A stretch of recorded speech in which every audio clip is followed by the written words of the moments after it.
Okay, it's 7 o'clock, so. Get started. Good evening. I'd like to call to order this regular meeting of the Ketchikan Ports and Harbors Advisory Board for November 12th, 2024. May, could you please call the roll? Mr. Flores, Here. Mr. Beto, Here. Mr. Cochran, Mr. Youngblood, Mr. Lundy, Here. Mr. Rhodes, Here. Mr. Wiltsey, Here. Ms. Favor, Here. Mr. Carew. Yes. Please join me for the Pledge of Allegiance. Pledge Allegiance to the flag of the United States of America and to the republic for which it stands, one nation, under God, indivisible, with liberty and justice for all.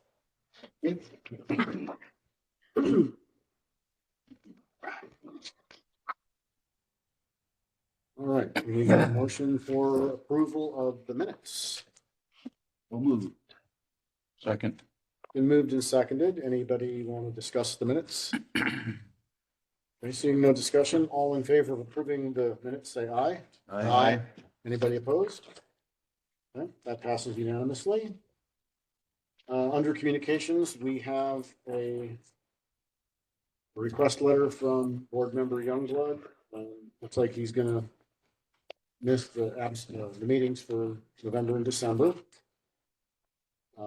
There's also a email and an attached photo complaint letter. I don't know if everybody's had a chance to look at that yet, but that's from, also from this email. It's like somebody who decided to grab a little free power. Was that down the grid? Yes. The cruise ship cost passenger study, which is on tonight's agenda, and the director's report. Persons to be heard, it doesn't look like there's anybody tonight. No unfinished business. That'll take us to new business, and we'll start with the introduction of the new board members. Hi, Hi. I'm Linda Faber. Linda Faber? Yep. All right. Thank you for taking the time to join the board. If you have any questions along the way, just ask any one of us. And then you, sir? Tom Caruth. Tom Caruth? Yes. All right. Well, thank you also for investing the time and joining this board. It's a good group of people, and hopefully we get a little bit of good work done. So that would take, do you guys have any questions about how to get started or anything that you wanna say? Not yet. Okay, well, no, this is your only chance. Okay. All right. So we see Mr. Youngblood's letter for extended absence request. Does anybody want to make any comments to that? Okay. Citizen complaint email. So it looks like yes. Would you guys like to vote if you are okay with him? Oh, yeah, okay. So I need a motion to, I guess, approve Mr. Youngblood's absence or accept Mr. Youngblood's absence. So moved. Second. Okay, any discussion? Okay, all in favor, say aye. Aye. Anybody opposed? Okay, that carries the day. Mr. Youngblood also gave us an email. So down, near the grid, there's been a van that's been parked there and some folks hanging out. And it looks like they decided to plug in and grab some power. I don't know if everyone's had a chance to look at the email, but he expressed his concerns about people that might be breaking into his boat or others. I think he was forwarding a complaint from someone else. Oh, this is, oh, okay, I'm sorry, I misunderstood. So this was a complaint that he forwarded from somebody else, okay. All right. Actually, before we discuss it and have questions, I wouldn't mind if we could get a little update or information, if there's any from, Yeah, as far as the power on the grid, this has happened before and it has since been locked breakers have been shut off and locked. If somebody needs to use the grid, we'll go down there and turn the power back on. Summertime, it's usually not a problem. There's a lot more people using the grids, so the power usually stays unlocked. The harbor masters do monitor it, or the maintenance guys monitor it. When we see it happen, we unplug them and turn the power off, so they can't do that. As far as the parking lots, we've been getting a lot of people complaining about activity in the parking lots. The parking lots do not fall under the Port and Harbor Department. They fall under Public Works. If you call the Harbor Department to complain or you want something done about it in a parking lot, all we do is call the police. So it's easier just to skip us and call the police. We have no real jurisdiction in the parking lots. So that would be the best route to do that. If somebody sees something going on in the harbor, that's a different story. We'll go down and check it out. But if it's somebody doing something illegal in the harbor, we're just going to call the police. The harbor masters are not police. We're about a step below mall cops when it comes to that. Mall cops at least get pepper spray and tasers. We don't have anything like that. So we do our best to monitor, and if there's anything illegal going on, we call KPD. So that's the same as what the harbor users can do if they see an issue. I mean, they can obviously in the harbor call us first and we'll check it out. But if anything's going on illegal, we're just going to be calling KPD to let them handle it. Okay. Any questions? I have one.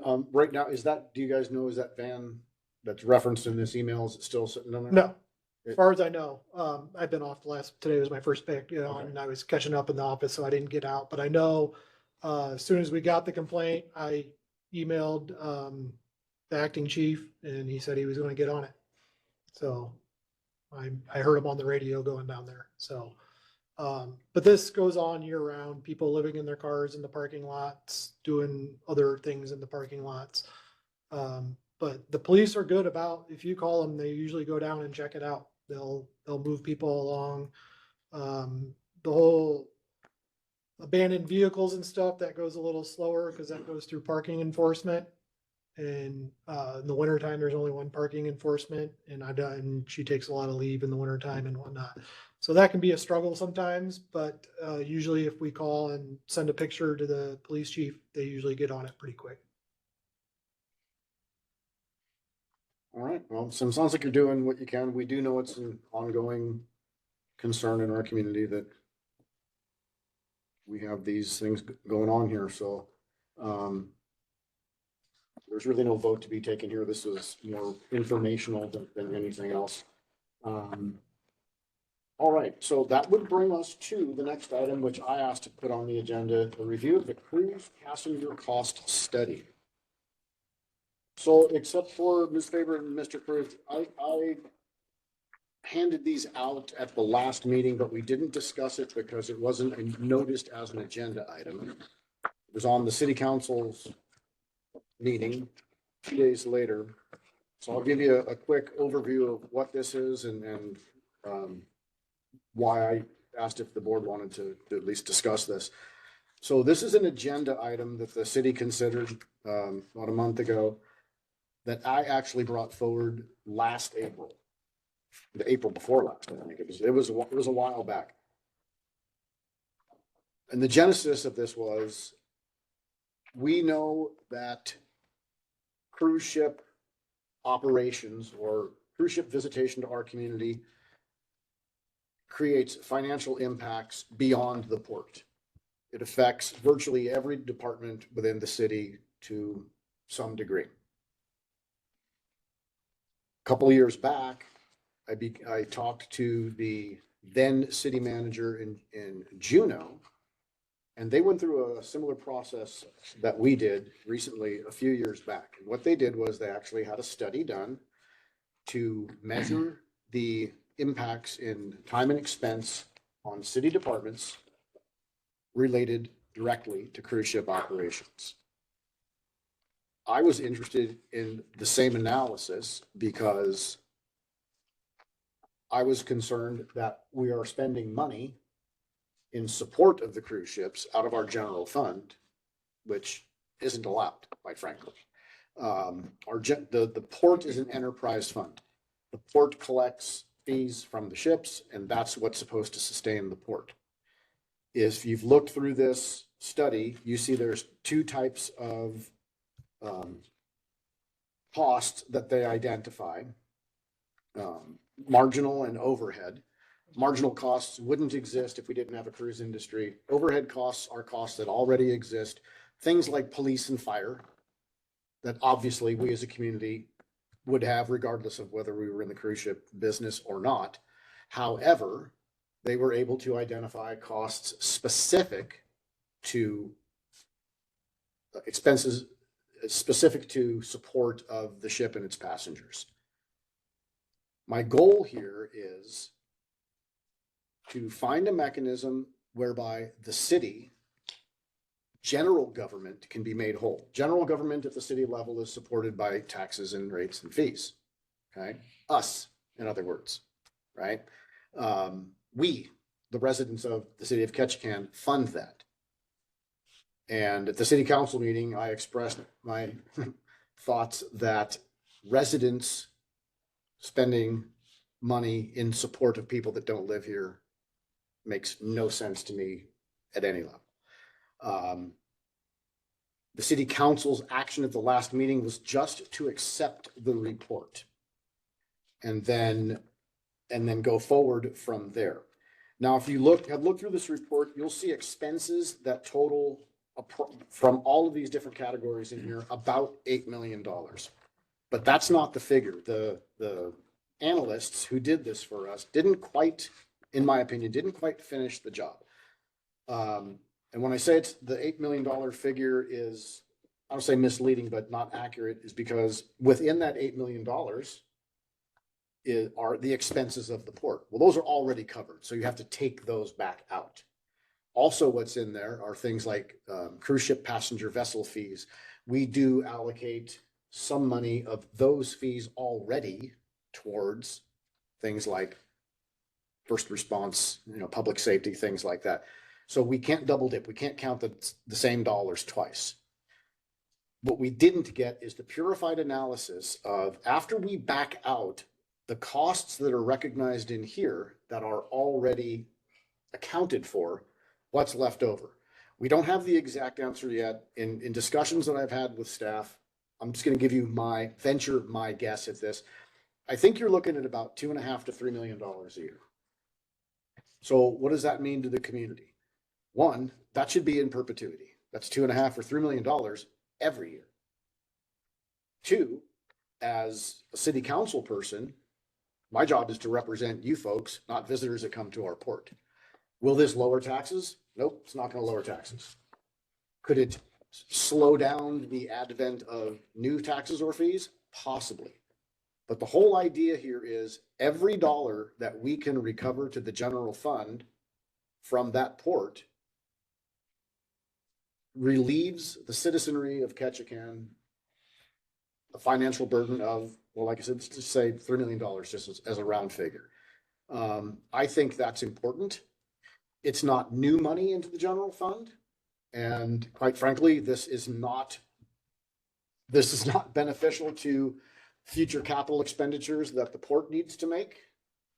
That's going to be a different discussion on how we take care of the infrastructure that it's going to need a lot of help.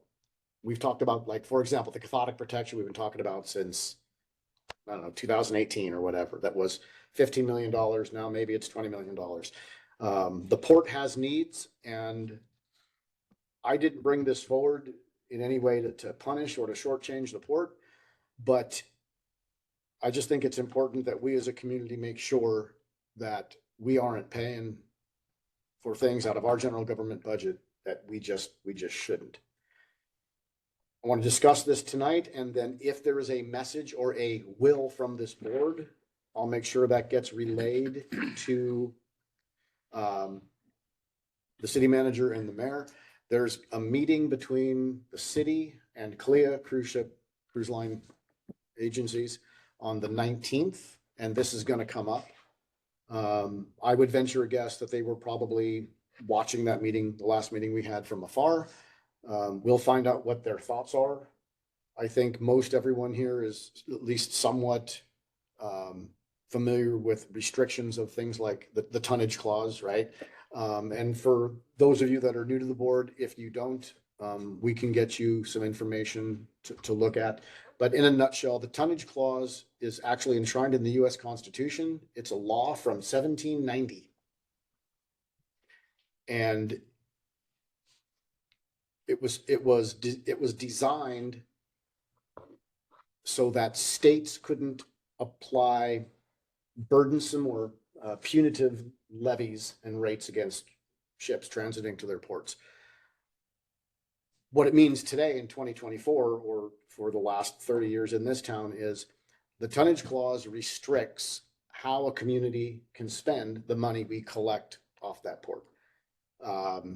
For example, I just said we can't take general fund dollars, spend them to fund port operations. And these are port operations.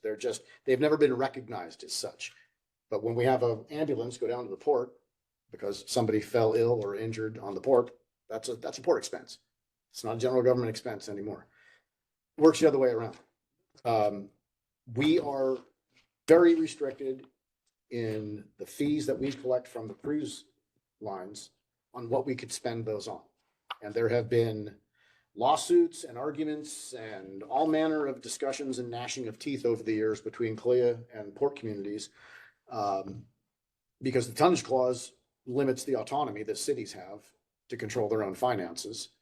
And it's quite frankly, it's a little burdensome to communities in my opinion. So if you need some information on the tonnage clause, we can get that for you guys. So after we've looked at this, I'll just open this up for discussion. That's it in a nutshell. I wanted you guys aware of what I was up to when I wasn't at these meetings. And I'd like to know what you guys think and if there's any message that we want to bring forward to this meeting. Are we gonna boil this, or is somebody gonna boil this study down to what you had mentioned, the actual? Yeah, yes. Initially at the city council meeting, it was going to be a staff project. I'm not sure where it is right now. I talked to the city manager and said, this was a $49,000 report, by the way. So this was almost $50,000 for this. My comments after the meeting or the next day to the city manager was, we just spent 50 grand. They should have finished their work. My opinion is for that kind of fee, they should have said, okay, now let's back out all of the duplicate money that shows up in here and come up with the purified dollar figure. I don't know if that's happening or not, or if the staff is going to do this.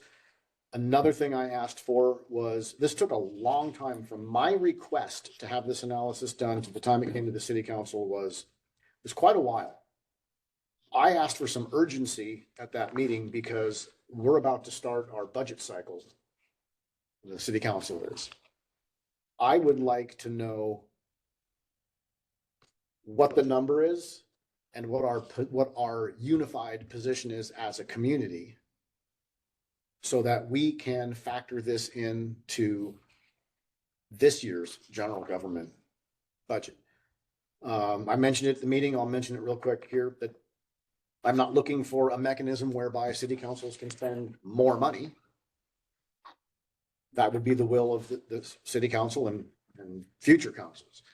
If they decide they want to do this, use this to strengthen reserves, great, right? If you want to buy a cop car, great.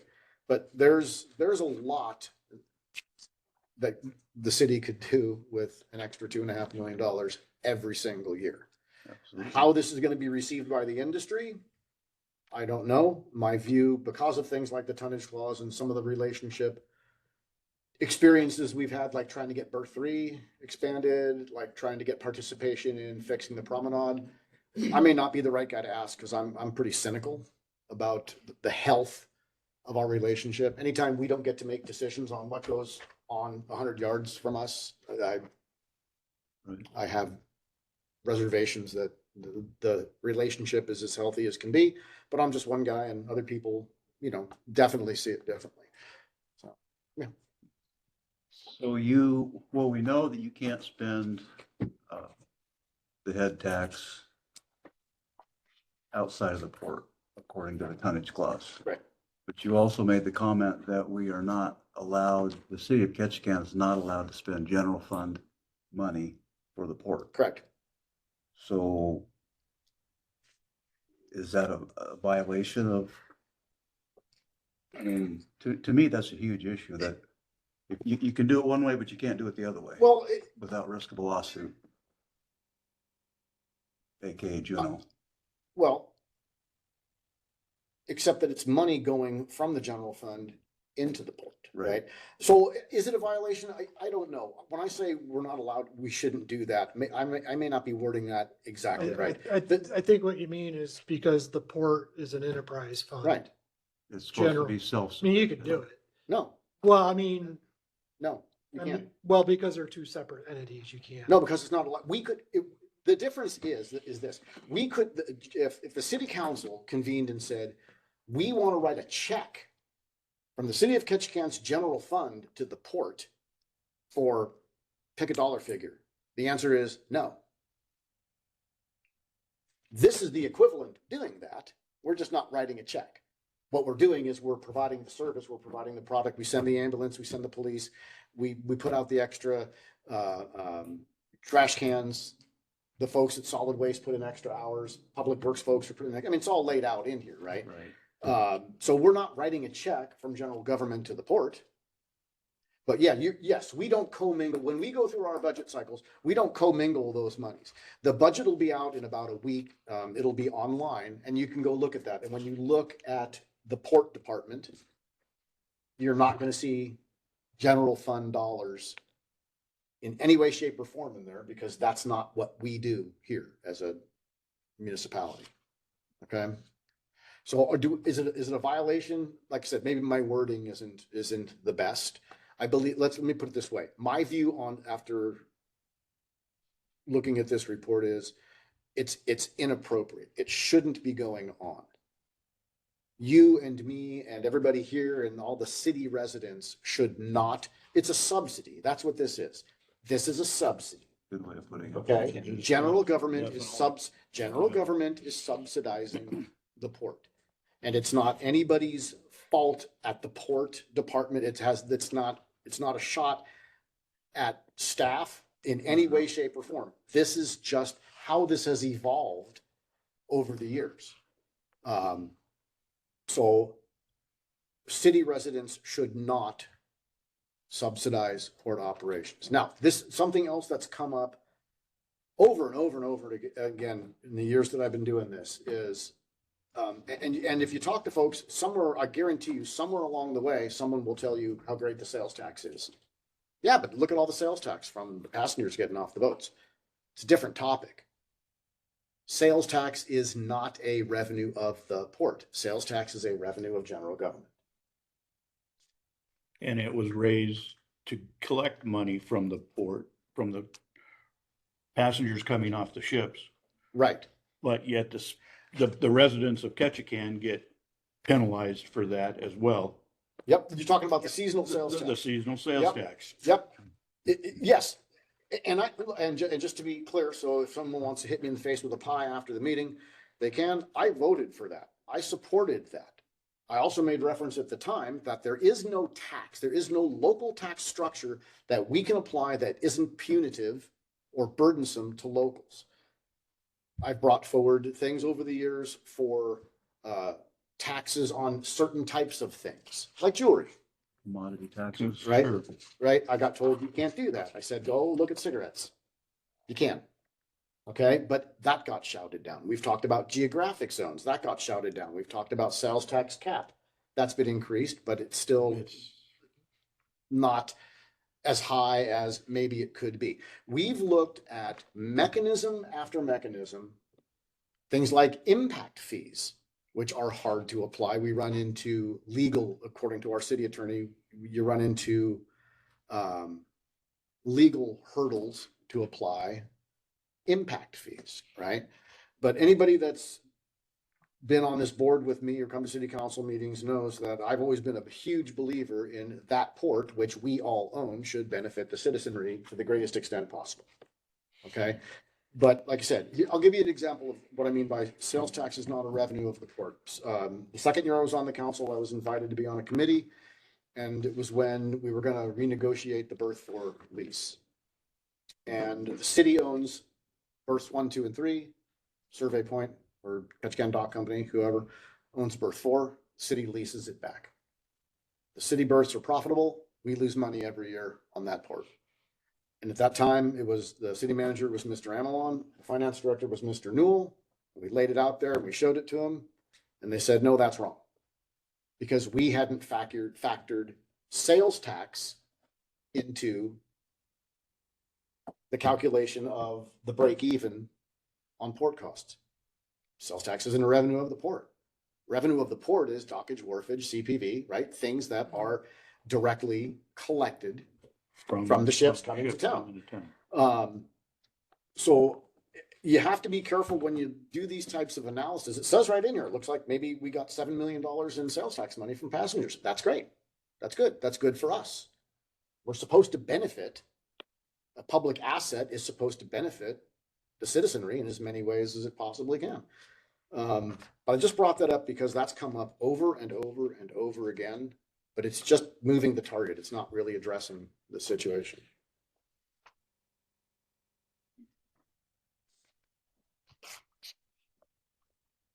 Anybody else have any questions or comments on what they think of this report?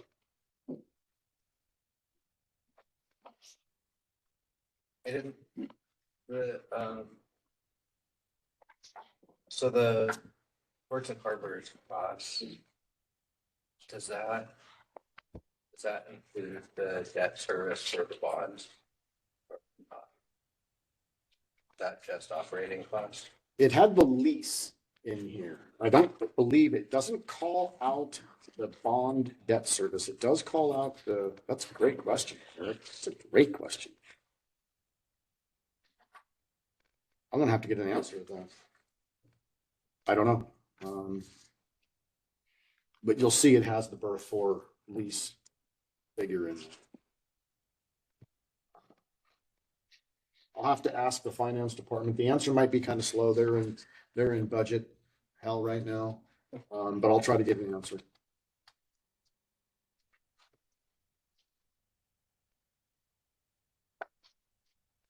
There's also a little thing at the end for intangible costs that are hard to quantify. So at the meeting I asked, okay, so how do we quantify them?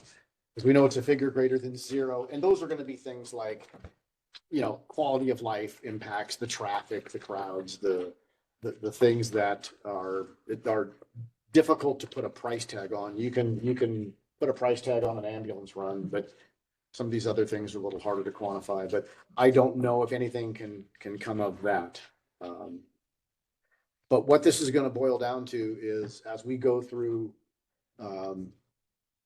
rate adjustments and future rate schedules, that port, those fees are going to have to be adjusted to reflect reality. Okay. And even if this didn't exist, the port can't fund what it needs to do anyway. We've done the bathymetric survey, right? We haven't done the full infrastructure analysis yet. Correct? We've got a pretty good idea that we'll talk about here. Okay. Okay. We got a better idea. Okay. But we don't have a price tag yet, do we? Or I guess we'll get there, but yeah. Okay. But I talked to the finance director a couple of years back. Port fees have never been sufficient to keep that thing whole. If this is what I was told by our finance director, if COVID had never occurred, if we had not had the disruption to our community and to the cruise industry, which obviously just went to 0, and then a year of basically nothing, we wouldn't have had the money in the port fund to do the cathodic protection. So you can't blame it on COVID. We just don't have it. And honestly, it's a rate schedule problem that probably you could apply to almost every thing that the city's involved in. The city managers has a mechanism to try to address these things. The harbor did make some adjustments, obviously. But beyond the harbor, we're still waiting to get the full analysis on where we need to be so we can be more forward thinking so that we're not in this scramble mode. And like anything, the industry doesn't like to see the rates go up. I don't blame them, but they're not paying for it. Just goes on the cost of a ticket. So if the rates, went up $10 a passenger tomorrow, cost of a ticket just went up $10. Exactly. Right? Yeah. I'm hoping that when that part comes up with CLIA, we can see eye to eye, because we have to be able, it's our biggest economic driver, everybody knows it, but if the port infrastructure isn't solid, then what do we got? Big problem. And no ships tying it, right? So anyway, the reason I put this on the agenda was I didn't have the opportunity to really talk to you guys about this. I've tried to be conscious of the fact that even though this is an advisory board, you guys give up your time and you guys put work into this, and I want to know what you folks think. So if there is any message you want taken back to the city council and or to be provided to CLIA at this meeting, let me know. I'll make sure it happens. If there's no consensus or there's no, there doesn't have to be a specific message. It's whatever you folks want. Well, I'd like to see the study finished so we know, have an exact number or Right. a better number of what the actual cost is. So is this all of what the city got back, or is there a more itemized, a thicker version that the city manager and finance? I'm has? sure there are reams of paper or voluminous underlying data. Right. This is what we got. Yeah. So what you guys got is exactly what I got. I didn't get any more specific information. I was just wondering if the city did, so that, there might be an analysis of the data, where. So did we get the supporting Yeah. study evidence in support of this? I will ask that.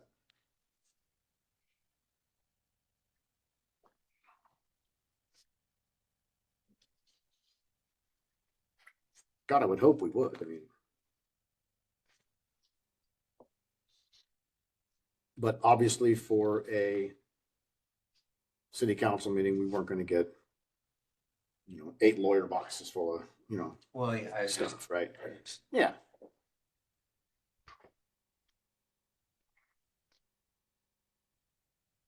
Any other questions or comments in regards to this thing? I think it needs to be made right. I mean, we should not be subsidizing the port. Exactly. The citizens of Ketchikan should not be subsidizing the port. It'll be interesting, the The- pushback argument. Exactly. And we're feel like we got our hands so tied because CLIA just seems to do what they want. And Yeah, pretty much. I'm, as an outsider looking in, that's the way I see it, is that, I think we had discussions on the promenade and they weren't gonna pay anything on the promenade, even though it was prop wash, it probably washed it out. Well, it was till it wasn't. The initial opinion was it was, then we paid PND to look at that and it was conclusive, if I recall. There was no, right? No smoking gun. Yeah. So then in the end, the written analysis said could be, could be not, right? But they didn't pony up any money to help us fix it though, did they? Of course not. No, of course not. Now, so like I said, I'd love to tell you I'm a smart guy and I thought of this. All I did was steal an idea that another community did and was successful with. And Okay. we thank you for doing that, because this has definitely opened up some eyes. Hopefully it has. I don't know, Mark. I mean, I don't know. I don't know what their reaction is going to be.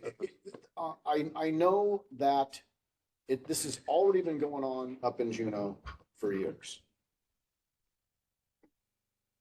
CLIA likes to establish relationships with, it is my understanding that CLIA likes to establish relationships with port communities one-on-one, even though we're a region and there's collective discussions. What I mean by that is I've been told in the past, they're not big fans of comparisons. You're Kalia and I'm Ketchikan, go, yeah, but Juneau does this. That might not be, I don't know if that's the most effective mechanism, but the reality is this is already being done somewhere else. I mean, look, it's the nice thing about this is it's only 15 pages. There's really not much to analyze here. We know that we have expenses that are related to the port, right? And I'm gonna say, I'm glad we did this because they're non-traditional. They're kind of invisible. An ambulance makes a run, a cop car shows up. We put out 40 extra garbage cans, right? Some are noticeable. Some are the margin cost, right? Crossing guards. Well, if we didn't have cruise ship, we don't have crossing guards now, right? So some are kind of like this, you notice. But if you see a police car driving down, Front Street in August, I would think the average, I wouldn't think twice about it. Oh, is that going on a cruise ship related call, or is that going to somebody's house that I know, or, so I think a lot of these things have just been unrecognized costs. Another reason I brought this up is, and this is nobody's opinion but my own, so please take this into account. This isn't from a discussion with anybody. I wanted to have a discussion probably more than a year ago about limits on cruise ships, passengers, some sort of cap, right?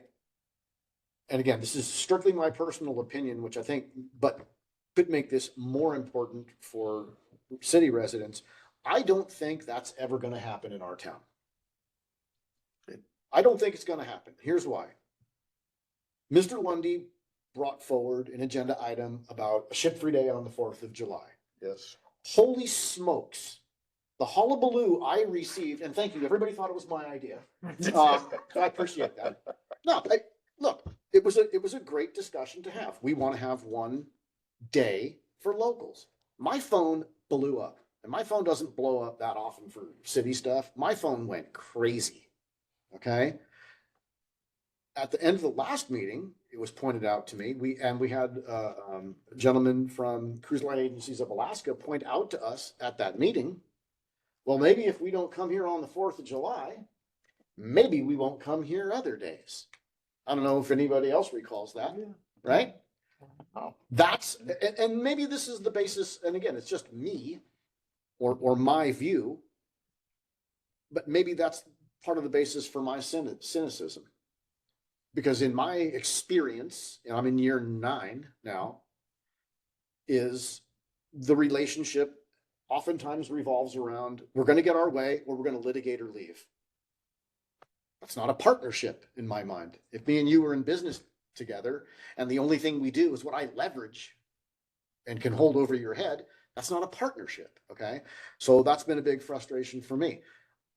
If we don't have and it's fine. And the will of the community is what it is. If we don't have a community that doesn't think that one ship-free day is a good idea, I don't have a lot of faith that we could have productive discussions to limit ships or visitors. And I'm not a big believer in the fact that it would happen anyway. You guys see what happened in Juneau recently? Yep. Juneau has a limit, right?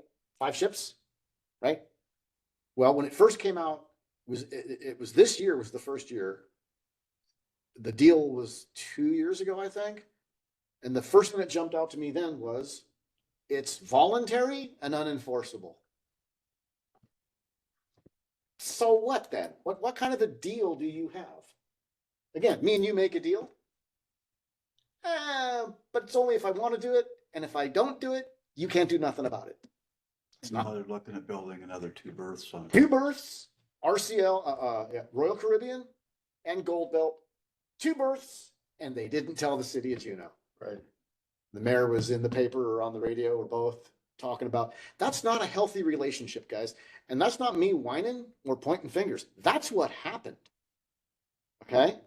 So, And I could see that almost happening here. If something happened with this, they'd build 2 more ports in Ward Cove. and they might anyway. Right? I've heard that they may build 2 more. look, and could I be wrong? Absolutely. Wouldn't be the first time. Maybe we are a community that has limits on either a daily count or number of ships or whatever, but it takes, there's no chance if the community doesn't buy in, and everybody's entitled to their opinion. But those of you that were on the board at the time, you remember the people coming to that Yeah. meeting, right? Yep.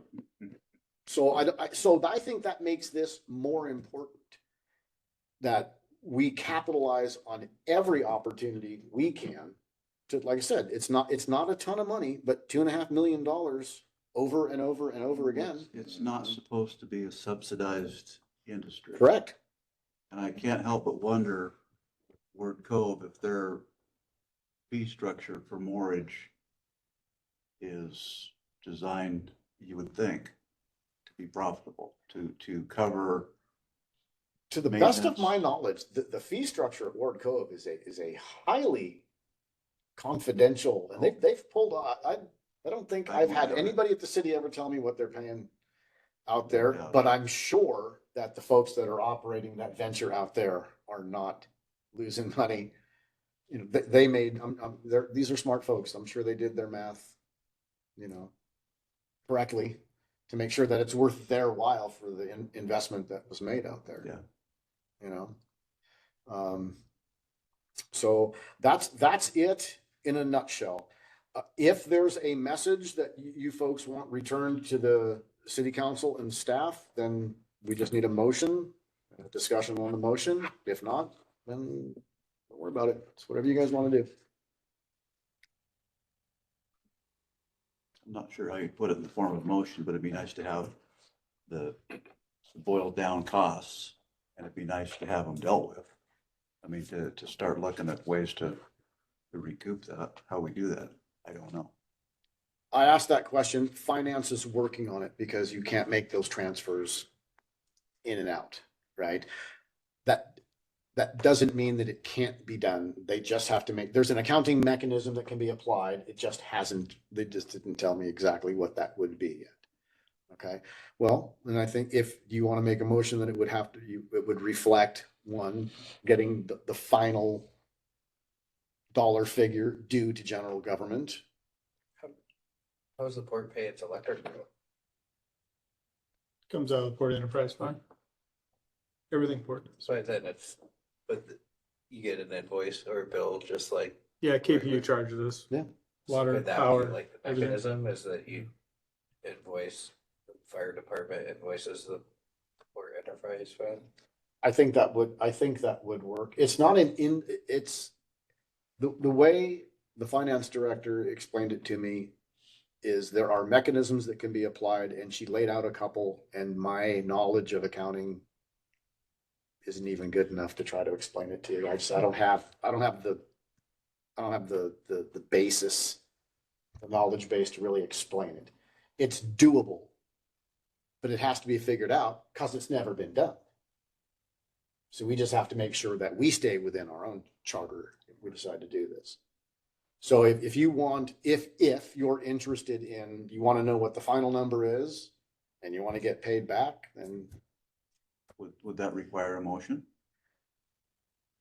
yeah, it would, because we need to find out if there's consensus among the board, right? Since we are an advisory board, Right. this is what we want. We as the advisory board agree that this is what we want or not, whatever folks think, right? And if there's consensus to that motion, then that's the message that I'm gonna deliver to the mayor and the city So council and the city manager. Would the motion then be to come up with the actual cost that the city is paying out of the general fund and to come up with a mechanism to recover those funds? Perfect. Then that's the motion. Okay, is there a second? Second. Right. Discussion. Now, is there a discussion on the motion and anything that anyone wants to contribute on that? Where's Russell? I know, I want to know. Yeah, where's Russ? What is the, so if you took $2 million a year out of the port fund, like how is that affect them It's like 2 weeks. at our current? So we make about a little under $1 million a week at the port. I guess overall over the budget, because you have infrastructure projects that we have to maintain and, like how is that gonna? Could That slow could- things down, but I think the port's probably in a better spot than what most people think with reserve money. So we are gonna have money and we are moving forward with some of these big projects, probably in the next, hopefully completion in the next like 4 or 5 years. And that's gonna wipe out a lot of what we need. We'll go over that here a little bit. Would that not necessitate, if we use that mechanism, necessitate a raise, an increase in mortgage fees? There's an increase coming anyways. Head tax is going up another $2 this next season.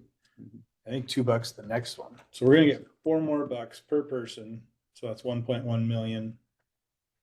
So in So your revenue. 2 years, comes- we'll be making $4 million more dollars. Your revenue comes from the head tax, CPV funds, and the mortgage. Yeah, correct? basically it's tying up the ship and people getting off the ship. Yep. Two Not of those. bodies on the ship. What they Yeah, got. bodies on the ship. So Is the city getting anything from the Wardco people coming to town? sales tax.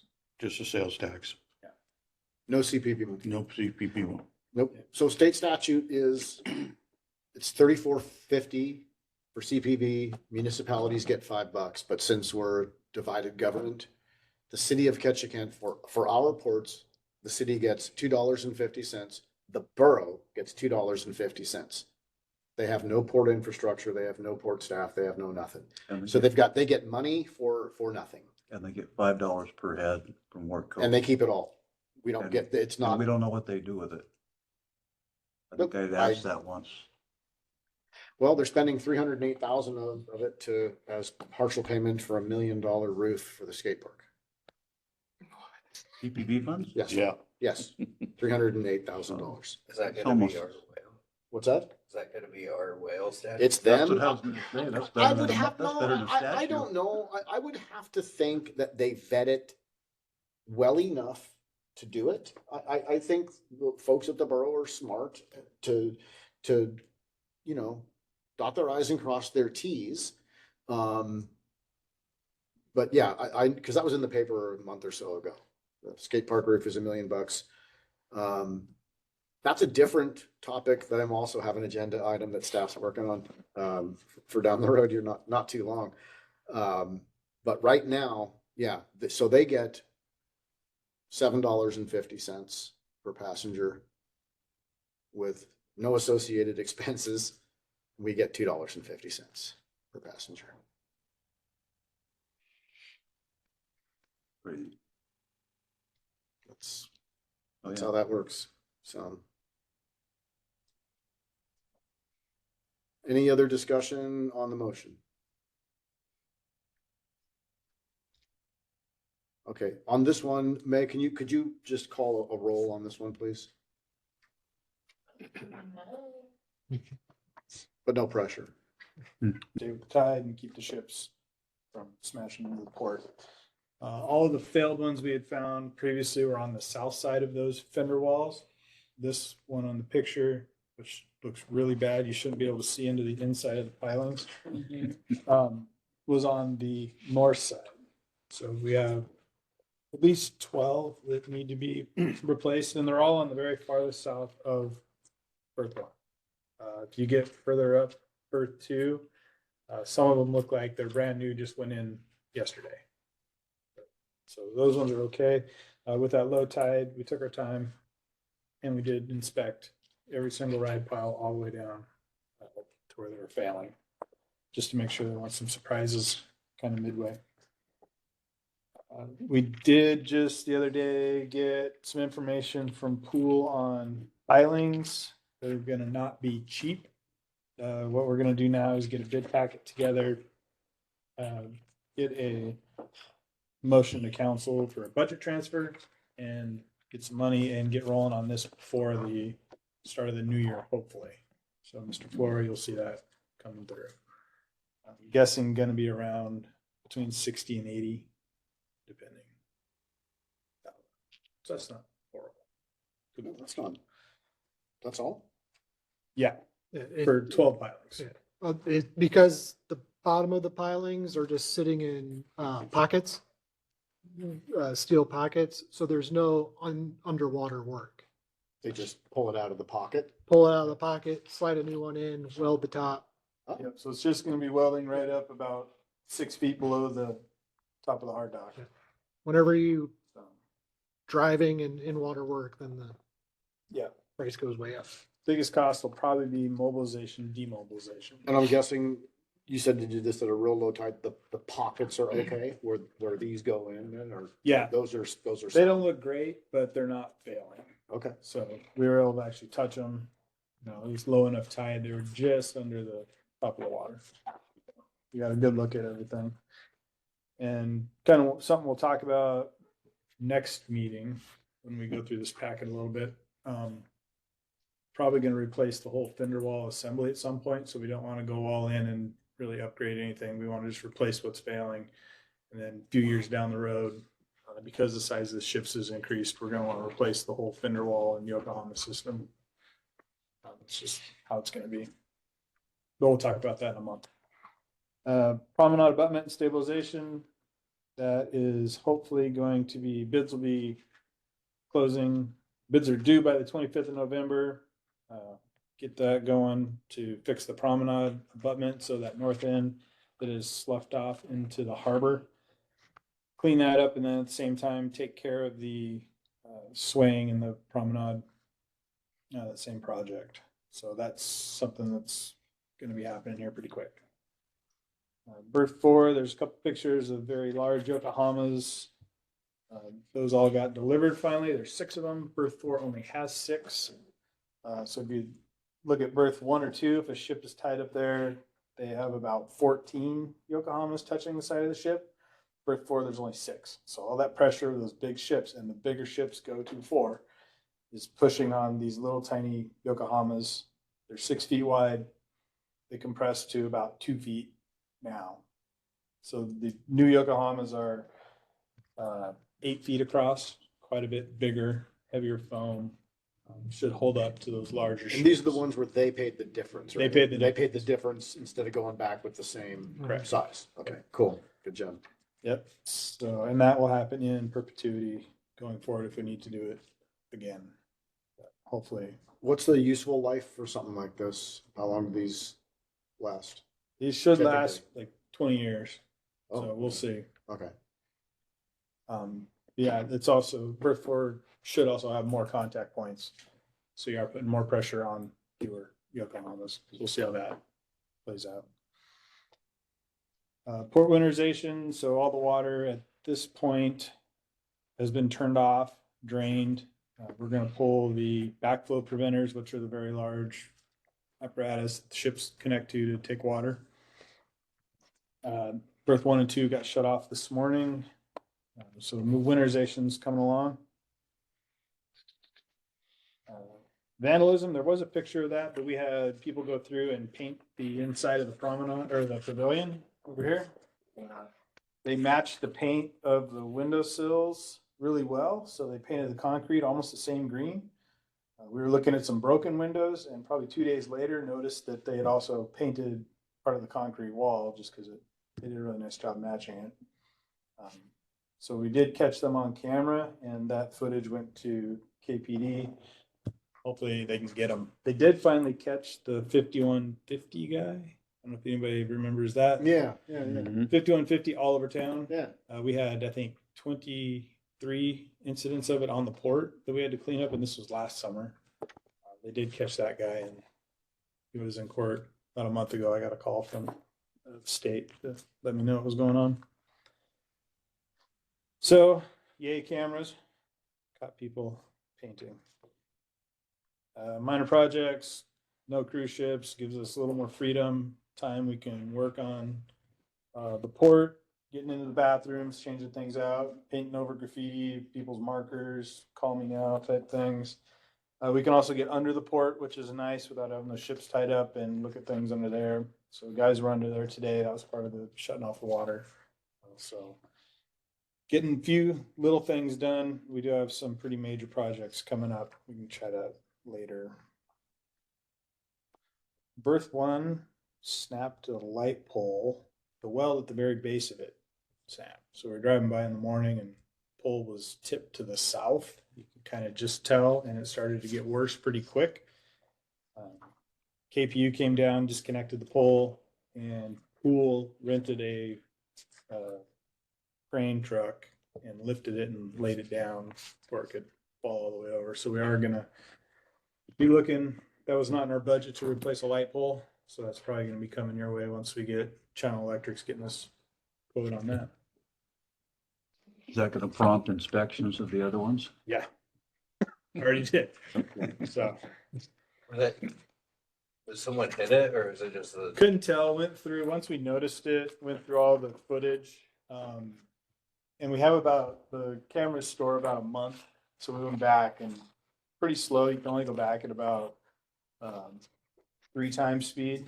So you just kind of try to catch when somebody's working in that area, like a longshoreman with a forklift or something. There's not a lot of traffic on the port at the time that it happens. It's basically cut off. The only thing you do have down there is the forklifts moving gangways or platforms.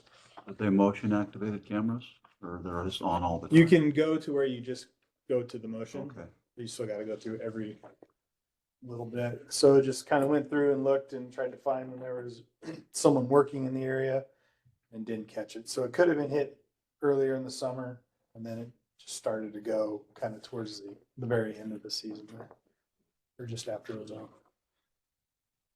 Yeah, it's a good catch. So we got that done. That's about it for port. I do have, when we do future agenda items, 2 things. So I don't know. Want me to just pass those out and keep going here, and then you guys can have another turn? Or? Yep. Oh, sure. So what we have, 2 things. There's a kind of a cost estimate that P&D came up with for the entirety of the port. There was the study that they did earlier this year, kind of gave us a rough idea of what was going on. This kind of starts to narrow down what we need to fix, kind of what the costs are. So we're getting a little more specific, and we're getting a little bit closer on what it's going to cost. The priorities, as you flip through, going to be like the first year to 2 years, is that it? Hey, you want? So you want to just look at that, we can discuss this more next meeting. I kind of wanted it on there so you guys had a chance to look at it first. I appreciate that. So yeah, come up with your questions with that. James and I met with them this morning. We got the first draft of this, I think last Tuesday, maybe Monday or Tuesday. And so you're looking at the second draft already. So they actually changed things today that we wanted to give you guys this for tonight. So you have the most up to date. Bring your questions. I will tell you real quick, priority 1, berth 1 and 2, and Associated Dolphins, that is in the budget. That is one we do want to get done fairly fast. It is the most expensive project. So once we get that thing knocked out, we're going to be in a really, really good spot. So we'll be able to take care of the other things. Daily Float is also on our budget this year, and Harborview Park. And I think those are all priority 1s. Can't remember. But anyways, I think Daily Float got thrown in there because it's going to be an in-house project. We'll discuss that. Where's that? Sorry? Where is that? Daily Float is down by, Salmon Landing. yeah, Salmon Landing, Almarine, where they're at. Right. So that's I know a the Tongass parking lot is actually a public works thing, couple things. but on there. what's that? There's a couple of those. Okay, Yeah. I don't see, So like Front Street Extension, be the green, and Spruce Mill Way, which is the orange, kind of over on the right. Not all of the green is a shared. It's Public Works has part of it, Port has part of it, and there's a little bit of the orange, which is Spruce Mill Way, and a little bit of French Street Extension also shared. But the Congress parking lot is Public Works. Okay. We can dive into all that. Okay. The other, talking almost as much as Mr. Flora. Impossible. This is a draft. This is not published. So this is not set in stone. It is the proposed 2025 birthing calendar. What's going to happen is James and I have gone through this. There's some numbers on the front, which kind of give you the breakdown of where ships are and where passengers are. We are going to meet with cruise lines tomorrow morning, kind of go over any changes we might want. Once we do that, the changes will be made or not, or they'll explain why things are the way they are. And then we will bring this to you guys for discussion in December. And you guys will yay, nay, and that's kind of the process. But this is what it looks like for 2025. You know, probably 99%. What it'll look like. Season ends a little earlier. So, But like a day. 2026, it starts later in April and it is done right away in October. That is a thing.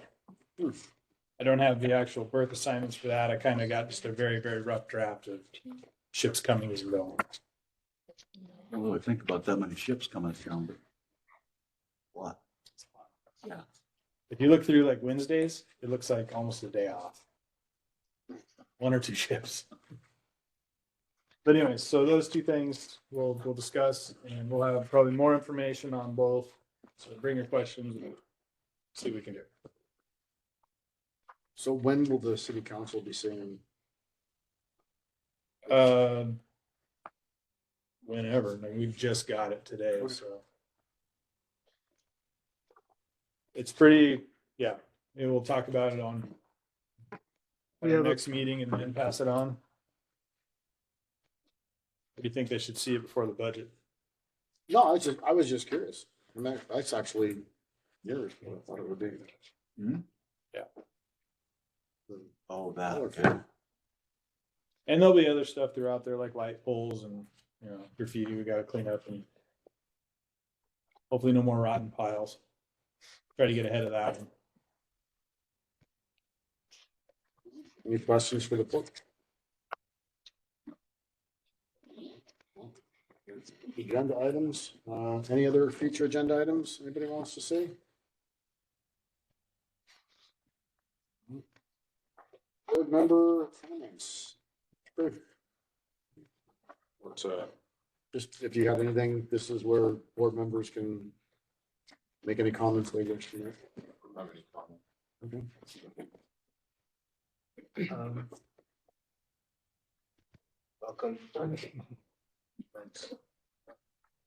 Again, always, thank you, May.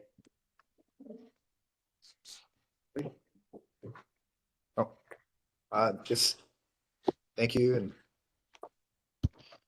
nice to see new faces. Sue?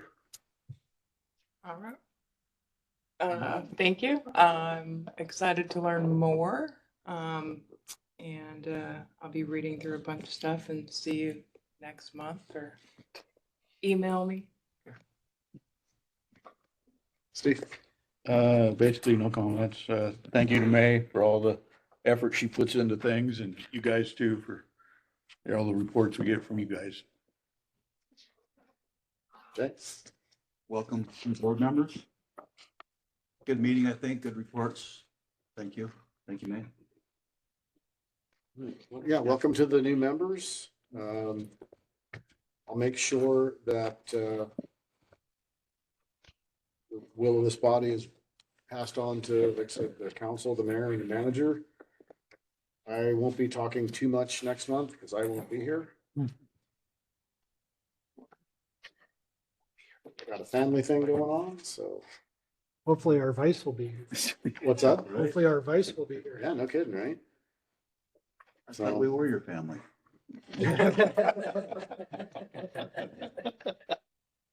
We have to decide who's bringing the cranberry sauce this year. All right, well, if there's nothing else, then we just need a motion to adjourn. Motion to adjourn. All right, we're done. Thank you.